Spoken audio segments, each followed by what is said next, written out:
Greetings and salutations, students, and welcome to our very first ever screencast for AP Biology, where we're going to be taking a look at chemistry. Now, we are counting on you having had a full year of chemistry, either general, enriched, or AP. This is not going to replace that. This is just kind of a quick review to make sure you kind of bring some of those important ideas to the forefront of your mind. If you haven't had chemistry, definitely start a conversation with your teacher about that, because that will be a problem. Before we begin, I just want to talk a little bit about some things. You'll notice that every single slideshow that we have in this course begins with what's called tips for success, where we kind of like tell you, some ideas, some things that kind of will help make your life easier. And so, for example, tip for success here: have the study guide out while taking notes, use it to organize headings and subheadings, take time to understand why the concepts are grouped and organized the way they are. So just to make sure we're clear, if you go to the Schoology page, you will find a study guide right here. And if you open that document, it is right here. And right now we are beginning this particular outline, a review of chemistry, chapter 2. And you'll see that there's kind of two major ideas to this chapter: atoms and molecules. And under atoms, there's kind of two main things: the nucleus and electrons. So sometimes the relationship between ideas is tricky to follow when you're doing following a PowerPoint. And so this outline is here to help you with that. The second tip, we really, really, really, really, really strongly urge you to take notes, probably even before you do these screencasts. You could, I suppose, pause the screencast and take notes as you go, but we greatly encourage you to take notes and write these things down. In a in-person setting, if we were completely face-to-face, what we would encourage would be, before class starts, take all the notes down, and then we're going to go through and talk about it. And that's largely because we go through too quickly for you to write all the stuff down during class, but also just to kind of give you a little flavor of what's coming, so that you have some sense of of what you're about to learn about. So figure out a system that works for you, but we strongly encourage you to use this study guide outline to take notes on these slideshows. And then once you've got the notes down, then I would encourage you to watch the screencast and listen to us go through these sometimes very complex processes. So you can just kind of focus on listening and piecing it together, as opposed to just trying to get it all written down. Because at the end of the day, it's about understanding these concepts, not about having a neat, tidy, orderly notebook. And I know a lot of you just gasped, like, oh my gosh, no, my notebook has to be neat and tidy and orderly. And that's fine, but don't let that be at the expense of learning the concepts. So as you're taking those notes, note that you do not need to write the italicized section. So sometimes we have supporting details or additional information. So if it's in italics, that kind of means this isn't something that you could write it down. It may be useful, but in an effort to kind of balance how much notes you're taking, sometimes like, well, let's just italicize some of these subpoints. And don't let that give you a sense that what's italicized is not important either, because those italicized points are supporting information. So sometimes kids just blow by it like, oh, it was italicized, I don't need to know it. Well, that's not entirely true. It's more, we're just trying to streamline how much you write down. So, you'll have to kind of experiment a little bit. For now, I'm telling you, don't ignore the italicized portions, but you probably are okay not writing it all down. So those are two little tips for success to kind of get you started, and then we're going to have additional ones as you go through the course. So let's get going. In chemistry, whenever you took chemistry, you learned all about the basic building blocks of matter called atoms. And there's different ways that atoms are represented. The one on the right is probably the most accurate representation, but it's not particularly useful for biologists. We tend to use this kind of diagram. It's called a Bohr model, because this kind of helps us put atoms together and build molecules, as we'll see. So however you represent an atom, they are the basic unit of all matter. Now, the atoms have a nucleus in the center, which is this central part.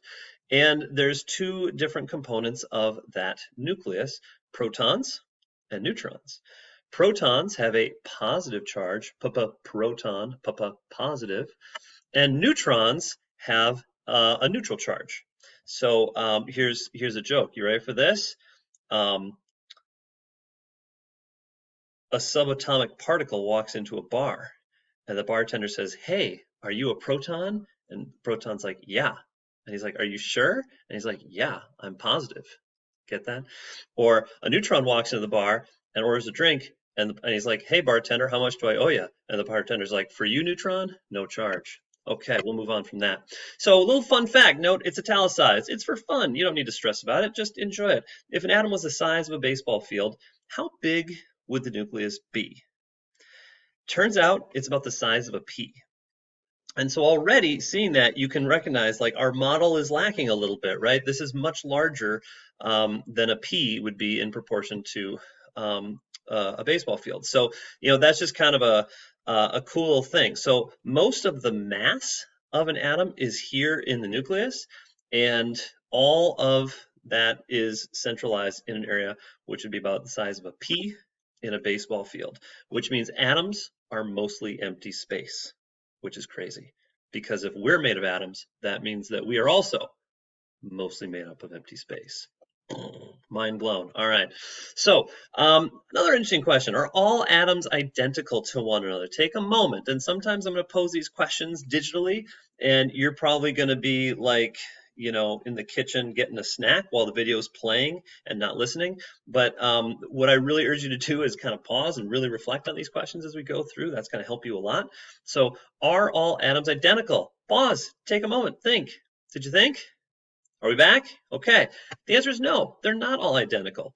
In fact, there are, however many this is, 118 identified atoms right now that we know of. And so, each one is different, and each one has a different name on the periodic table. So there's lots and lots of different types of atoms. So what then distinguishes those different atoms? Well, a big part of it is the nucleus and those protons and neutrons. So each atom has what is called an atomic number. And the atomic number is on the periodic table. It's that big number right there. It's a whole number, 6, 7, 11. And this number indicates the number of protons in the atom. The number of protons really determines the identity of that atom. So if I say, hey, I got an atom and there's 6 protons in it, you would know that atom is carbon. If I say, hey, it's got 7 protons in it, you would know that atom is nitrogen. And then, by the way, if you ever ask me, hey, will you tell me what the chemical formula of sodium is? You know what I'm gonna say? No. So then there's also this number at the bottom. Well, what is this number down here then? If this is the number of protons, what's this number? Well, that number is the mass number. The mass number is the number of protons plus neutrons. Okay, now you may think, well, then wait a minute. Why, if it's the number of protons and neutrons, isn't this a whole number? Why is it 12.011? What's up with that 0.011 business? Well, the reason for that 0.011 is because of something called isotopes. Isotopes are atoms with the same number of protons, but different numbers of neutrons. So it turns out that carbon comes in 3 different flavors.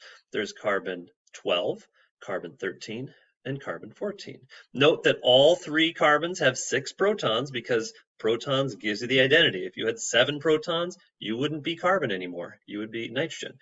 So they all have 6 protons, but then there's different numbers of neutrons. Carbon 12 has 6, carbon 7 has 7, carbon 13 has 7, carbon 14 has 8. So they have different numbers of neutrons, but they still are carbon because they have those 7 protons.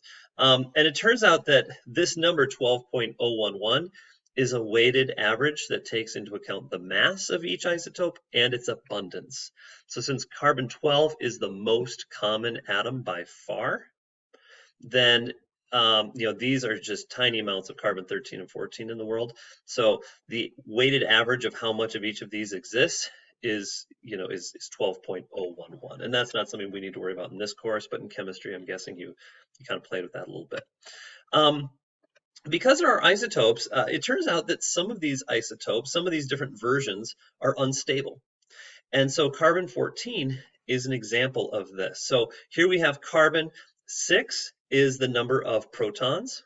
14 is the mass number. That's going to be protons plus neutrons. So this is telling you there's 8 neutrons plus the 6 protons for a total of 14. Turns out this is unstable. And so at some random point that no one person could ever predict for any particular atom, it's going to just spontaneously break down and give off this little beta particle and turn into nitrogen 14. Nitrogen 14. And nitrogen has 7 protons, but then the same mass number. So basically the 7 protons becomes the 7 protons, and then there's 7 neutrons. So basically one of the neutrons kind of turns into a proton essentially when this occurs. And so you might think, well, wait, why is it nitrogen 7 and not carbon 7? Because again, if it has 7 protons, then it's no longer carbon. Its identity has changed. So radioactive decay becomes really important in biology. The kind of chemistry mechanisms aren't that critical to understand, but the concept of breakdown is important for a lot of reasons.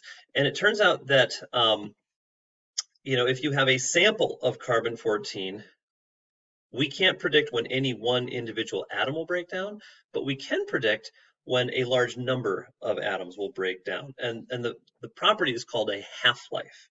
So a half-life is the time needed for half of a radioactive isotope to decay.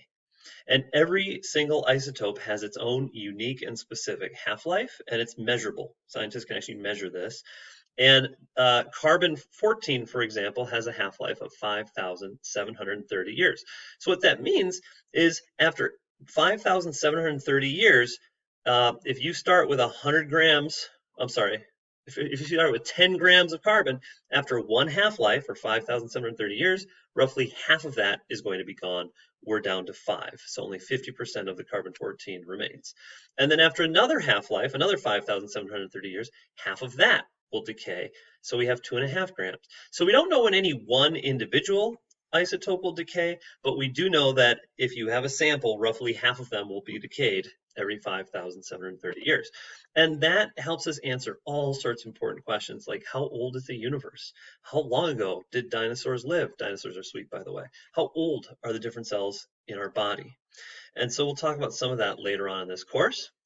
Little side note, Radiolab is an amazing podcast. If you're not familiar with it, you're going to hear me mention it sometimes. And so here's a really cool link to a really cool podcast that kind of discusses how we used our understanding of half-life to figure out how long different types of cells in the body live.